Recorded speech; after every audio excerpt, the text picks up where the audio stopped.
what's up? The fall of Sean Combs has to be one of the biggest stories in the entertainment industry. Although Diddy didn't create this dynamic, he sure was an active figure, becoming a part of a dirty industry secret. Along this ruthless journey, it won't only be Diddy that will be affected, but also his children. There's been a lot of talk as to why Diddy's enterprises are falling, and how this began. Everybody has their own take about what led up to this, like Diddy suing the alcohol brand Diageo. If you don't know, in 2019, Diddy and Diageo settled their disputes after Diddy filed a racial discrimination lawsuit against the company. For years, Diddy was the ambassador and the co-owner of Ciroc and DeLeon. Diddy excessively promoted the brands and urged the black community to support black businesses. In the lawsuit, he claimed that the company breached his partnership deal with DeLeon.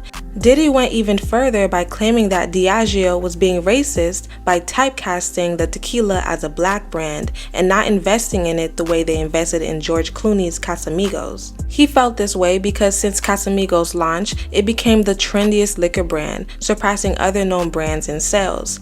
Diddy noticed this and felt like he deserved more from the company, even though he was already making $60 million a year, and Diageo had paid him over $1 billion over the course of a decade. Once Diddy sued the brand and they cut all ties with each other, people believe that is the start of the downfall of Diddy because he was messing with some powerful people with strong connections to make things happen. You have the experience with major corporations like me, my particular experience with Beam Suntory. It was great in the beginning. It's great for us to work for them. It is not so cool when you start to own things. You see what I'm saying? So I made a lot of money with them too. Like, there's a point, they did a deal that mirrored what Puffy's deal with Diageo was for Ciroc. So he didn't have ownership of that at any point, but he was getting a lot of money, like almost like $60 million a year at one point. So you see him go to DeLeon is when you see him have some issues. And these people have really strong relationships. Don't think that the civil case doesn't turn into a criminal case faster because he's making them uncomfortable. That's a big part of it. Other people believe that this was Cassie's lawsuit that opened the gates, leading to a domino effect. Her lawsuit brought light to Diddy's heinous ways and exposed Hollywood secrets like the freak-offs. People believe that if Diddy had paid Cassie the $30 million originally, everything would have been intact for Diddy's legacy. If he didn't call her bluff and not egotistically shot her out at the BET Awards, then Hollywood's best-kept secrets would have been upheld. I'm going to tell you the craziest thing about Diddy being locked up right now, facing mandatory minimums, the possibility of life in federal prison. Go read the transcript from the bond hearing and listen to what the defense says they believe is the start of the feds looking into P. Diddy. See, the defense says, my read of it, many months ago, a woman approaches Diddy and says, hey, this is through lawyers, we're going to be releasing a tell-all book about this woman's experience with Diddy over all the years. And it's going to make you look like a monster. And if you don't want that book to get out there, you can buy the exclusive rights to it for $30 million. Catch and kill this book. Diddy's team says no. Woman comes back with a lawyer. We're going to file a civil lawsuit against you because it's not just stuff that makes for good print. These are civil claims that we can bring and we can win millions of dollars. Diddy's team says, okay, bring the lawsuit. They bring the lawsuit and within like hours, it's settled for, surprise, surprise, $30 million. After those things happened, a line of people came with stories to get their check too. Hey, if she got 30 mil, what can I get off this guy? I was there, I saw this, I heard that. And that then led to a federal investigation. See, people think, oh, somebody's out to get him. He pissed off the wrong person. It's the alcohol company that, nah. You guys got to understand that there's prosecutors out there who want big, sexy cases. They don't fall out of the sky every day. The chance to go after somebody like P. Diddy and put him away for life is like the greatest case you could ever find if you're a prosecutor. And so when a public filing gets released and you read it and you go, wait a second, that law firm is mad thorough. Wait a second, he settled it for $30 million. Wait a second. If all of this is true, then I could probably get some subpoenas. I could probably collect some evidence. I could probably build a case. They start doing it. They raid. A couple months later, they indict. It is very possible that had P. Diddy immediately caught and killed the story by paying the $30 million that he paid eventually anyway, that story never gets public. Nobody ever comes forward, and nobody in the federal government ever bothers to look for the baby oil. But all in all, many people believe that this was simply karma. Karma has been dangling near Diddy's lavish life.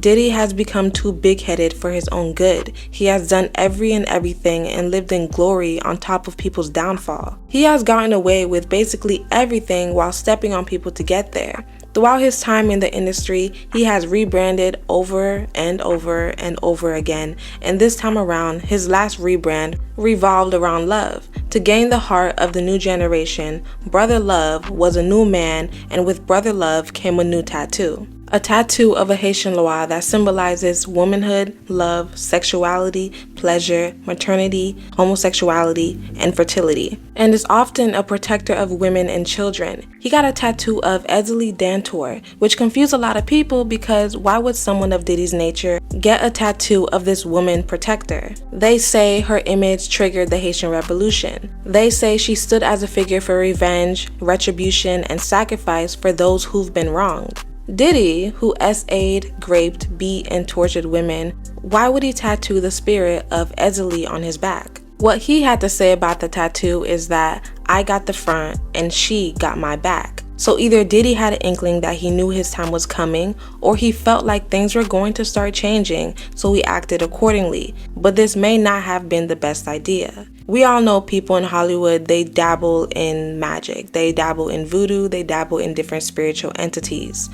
This is just a long time coming of straight up karma. The 2 lawsuits was all it took, Cassie's and the liquor company, for his empire to now start crumbling.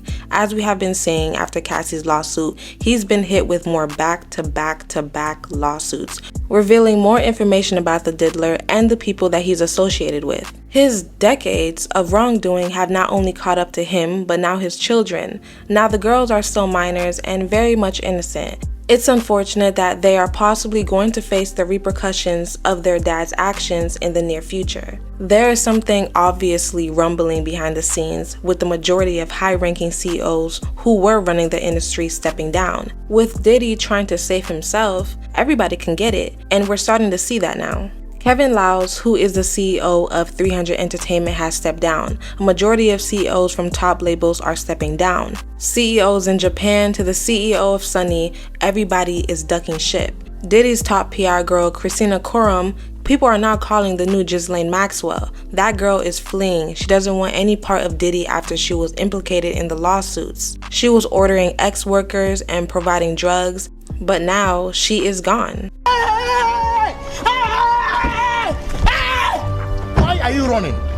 Why are you running? I wouldn't be surprised if she changed her name, because she already changed her number. We can make a bunch of excuses as to why this is happening. You could say it's because the economy isn't right now and numbers are down because of the lack of quality in music, or the industry is just simply imploding on itself because of what's been revealed with Diddy. Diddy is still rich, Diddy can still care for his family, but he's also getting murdered with these lawsuits, so his money is dwindling by the day. But as a businessman, a lot of stuff is in his kids' names and his mother's name. Is there a chance that when this well dries up that they'll start looking at his family's assets? Absolutely. It's a very dirty game. So because the girls have the Combs last name, it could possibly be difficult for them moving forward because companies and brands may not want to associate themselves with Diddy because of how this case may turn out. This case is big and it's very likely it's going to turn ugly as the years go by. There's too much at stake for the feds and a lot of powerful people are involved. I do think that they have a better chance of being okay once everything hits the fan. But the boys? I don't know about that. As we know, Christian Combs has a pending lawsuit where he is being accused of drugging and SAing a woman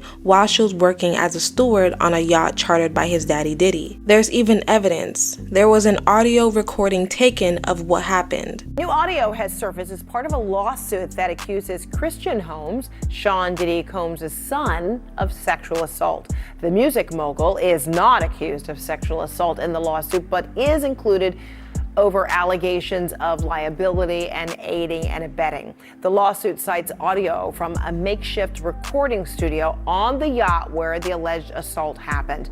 This is the latest in a series of lawsuits filed against the rap mogul and businessman. Both men, father and son, deny the allegations against them. CNN national correspondent Camila Bernal joining me live with details on this. Camila, what more are you learning? Hey Fred, so in this audio that CNN has listened to, you can specifically hear the accuser who alleges that she was being forced to take this tequila shot that she believed was laced with drugs. And in the audio, you can hear her asking Christian Combs if she was being drugged, and he answers, "Take the shot."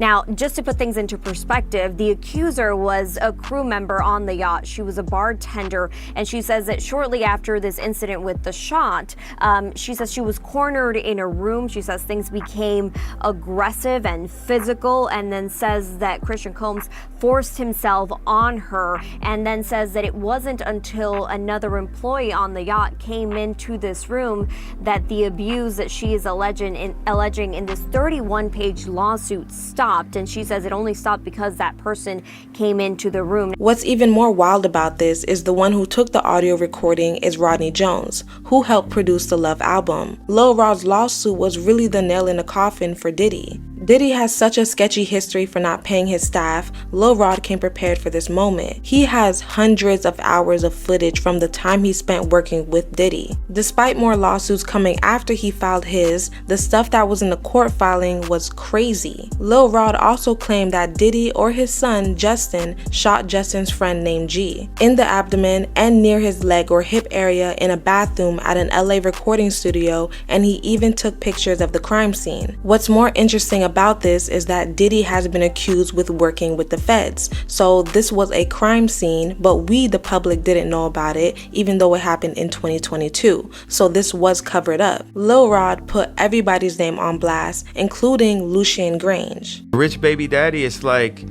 Drake has a rich baby daddy named Lucien and Universal. Wow.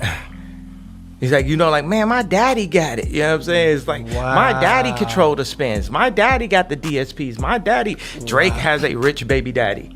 And what's even more wild about this, all of this could have been under wraps if Diddy had paid Lil Rod for producing part of the album. Again, Diddy allowing his ego and shady shenanigans to get the best of him. Lil Rod knew that there was a chance that he was gonna get burned. He took his chance anyways with the promise that his career would be boosted, that he may win a Grammy for his contribution. Diddy has done so many artists wrong and gotten away with it. He thought in this new era he could keep moving like that, but you really could only get so many chances. Christian and Justin have been implicated in lawsuits and are now a part of Diddy's shenanigans. Their situation is different considering they're now linked to Diddy's reputation of assault and drugging. Quincy isn't really linked to Diddy and what he has been doing. He seems more so out the way. Justin and Christian's appearance at Diddy's court proceeding is them supporting their father. Whether or not it's the best look for them, it's still their father. Even though Diddy was a father figure to Quincy, his appearance at Diddy's trial wasn't the best PR move if you're looking at it from that standpoint. Like I said, he was a father figure, so it does make sense, but was it a good move moving forward for his career? That, I don't know. But from what we've seen from other people who have direct or indirect association to Diddy, their bags are being stopped. Mimi Foss, who is the main cast member for Love and Hip Hop ATL, who had a long relationship with Stevie J, whose claim to fame was helping produce Biggie's album, has come out and said that she was filming a reality show for BET Plus that has been canceled because of Stevie J's association to Diddy. I was going to have a dating show with my daughter's father. It was on BET Network. And they canceled the show because they didn't want the association with the situation with Puff and my daughter's father, who is really good friends with him. A lot of people have been saying this is deeper than some parties. The industry is literally imploding on itself, and Diddy is the pawn and common denominator. Is he also a distraction to the bigger fish that's being fried? Hell yeah. But for now, a lot of things are coming to light, and it's not coming to light in Diddy's favor. But let me know what you guys think down below, and make sure you comment, like, and subscribe. Toodles.